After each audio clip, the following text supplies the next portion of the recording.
with it, drop it.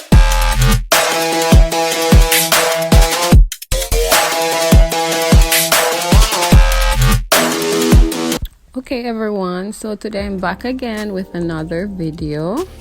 As you can see in the background of this video, those are some blended fruits, wine, rum, all the works.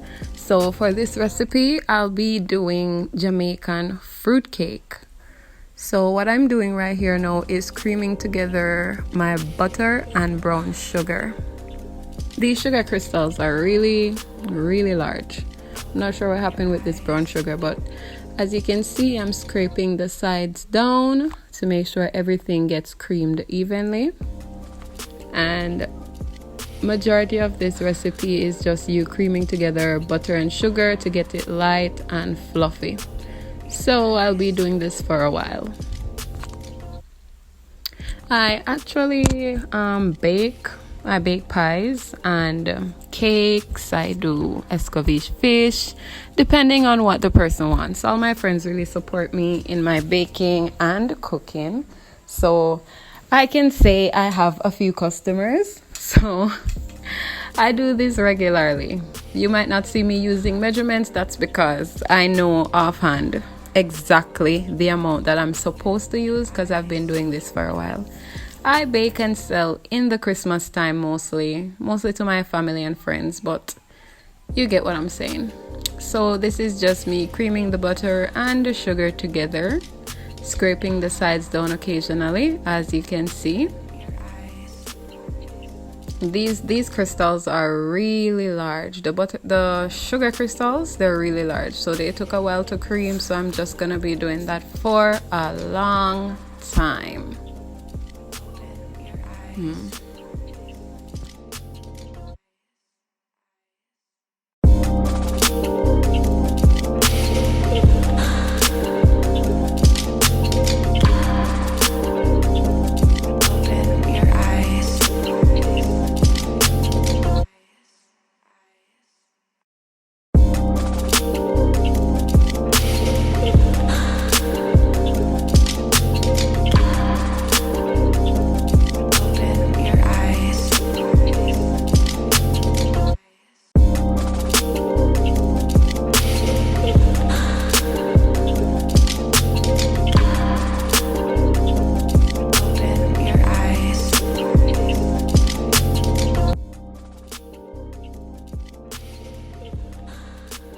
Okay, so as you can see, this has now become light and fluffy, and it's at the consistency where we want it to be. So now what we're going to do is to add 4 eggs. A lot of persons use 6 eggs. I prefer to use 4 because I can't really take the rawness. You're gonna add baking powder in there anyway, so it's automatically gonna rise. It's not gonna take anything away from it, pretty much is what I'm saying. So you always want to make sure that you are using your room temperature eggs. Cold eggs give cold results. So ensure that your eggs are room temperature. You're now going to add the eggs to the creamed butter and sugar mixture, and then you're going to whisk that up. Before doing so, you want to add a little lime juice. You can add either freshly squeezed or bottled lime juice. It really doesn't matter, just to cut away some of that rawness. You don't want to have your cake smelling raw. So you're going to whisk that up.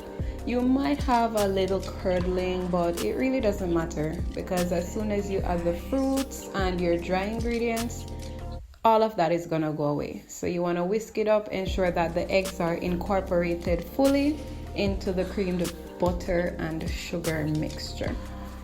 So from there, we're just gonna cream. What I did was make the fruits from last year. Actually, I had these fruits soaked for over a year. I always bake in the Christmas time, as I said, so this is what I had left from my last session of baking. Pretty much I'm just making a few cakes for my father-in-law. He's been pressing me about getting some fruitcake. I said I had the time, so why not? So we're gonna cream those together, have the fruits mixed with the butter, eggs, and sugar. What I did with the fruits, I blended up currants, raisins, mixed fruits, and also prunes. I blended it up with red label wine, pure is the brand, sorry. So pure fruit wine. What I'm doing now is to add some browning into the mixture. I like to use Grace browning. It's thicker and much richer, but this is what I had on hand, so that's what I'll be using. Now I'm gonna be sifting my dry ingredients. I'm going in with 2 cups of flour. As you can see, I'm sifting it so all the lumps come out. Then I'm gonna add some baking powder and some salt. Sift that as well.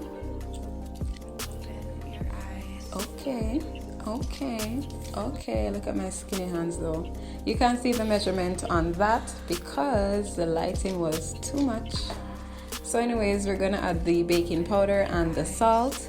Then we are gonna go in with some cinnamon powder.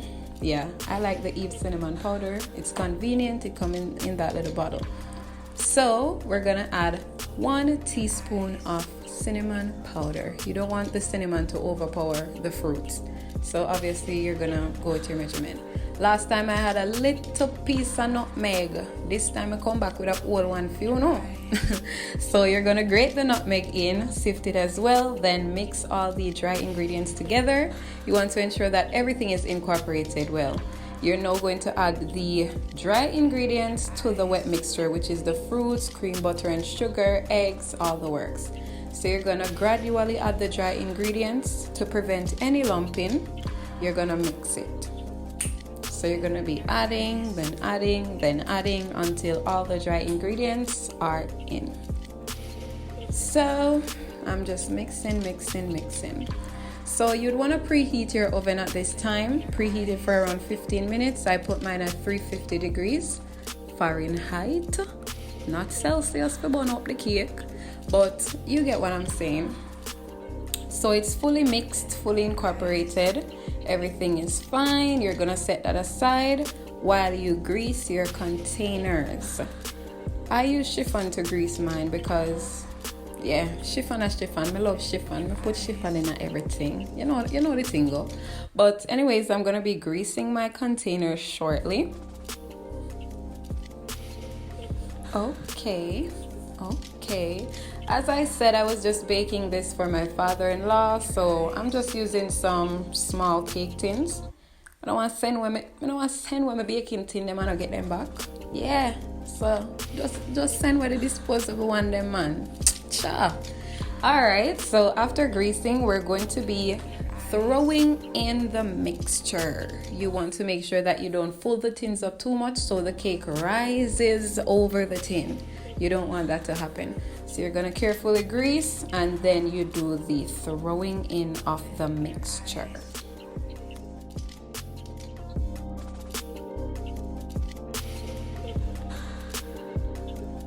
Right, so now we're throwing the mixture into the pans, patting them down. What we're gonna be doing is now shaking the tins down, making sure any air bubbles that came up, they're just gonna, come out of there. You don't want your cake to be airy. When you cut it, you have all those spaces. So we're shaking them down, patting them down, putting them to rest before we put them in the oven. You wanna bake at 350 degrees for an hour and 5 minutes. For the smaller tins, you want to take those out after around 45 minutes. You'd have to check them based on how your oven works. But that's it. Add some wine, add some rum on top of those, give it a little razzle dazzle, some cherries, and that's pretty much it. So what I want you guys to do is to like, share, subscribe, and also comment. Let me know in the comment section what you'd like to see me prepare next. Until then, ciao.